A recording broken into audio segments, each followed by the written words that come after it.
Tahakin ang daan na ibinigay ng Panginoon. Ako po si Father Fiel Pareha at ito po ang ating segment, ang Daily Devotion, na kung saan tayo po ay magdarasal, magbabasa at magninilay kasama ng salita ng Diyos sa buong taon. Manalangin tayo. Sa ngalan ng Ama, ng Anak at ng Espiritu Santo. Amen.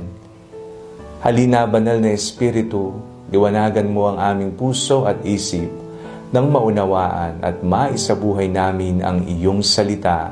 Amen. Our Bible passage for today is from the Gospel of St. Matthew chapter 7, verses 13 to 14, and I read it for you. Enter through the narrow gate, for the gate is wide and the road is easy, that leads to destruction, and there are many who take it. For the gate is narrow and the road is hard that leads to life, and there are few who find it.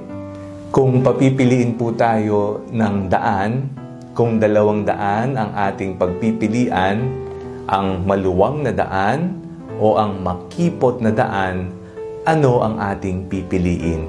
Kung titingnan po natin, talaga namang tayo ay dadaan at magtutungo doon sa maluwang ang daan, kesa naman doon sa makipot na baka magsisiksikan tayo doon, dito na lang tayo sa napakaluwag na daan.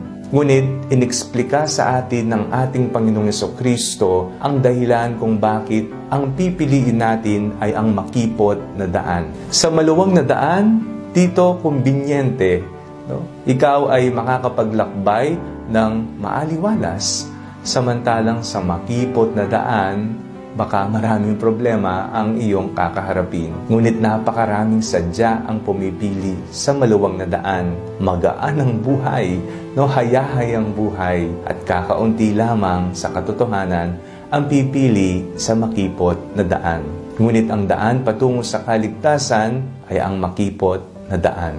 Paano natin tinitingnan ang mga kahirapan sa buhay, ang mga pagsubok sa buhay? Ito ba'y mga balakid o mga pagkakataon para tayo ay maging matatag at mas magkaroon ng malalim na pananampalataya? Piliin po natin ang landas na ibinibigay sa atin ng ating Panginoon. Isang landas na mayroon mang paghihirap, mayroon mang mga pagsubok sa buhay, ngunit tsak naman na tayo ay makakarating sa ating paroroonan sa buhay at kaligtasang ipinangako sa atin ng ating Panginoon. Manalangin tayo. Panginoong Jesucristo, Ikaw ang daan, katotohanan at ang buhay. Nawa Ikaw palagi ang aming piliin sa araw-araw. Amen. Sa ngalan ng Ama, ng Anak at ng Espiritu Santo. Amen. Huwag po ninyong kalimutang i-like ang video ito, mag-comment po kayo and share it with your family and friends.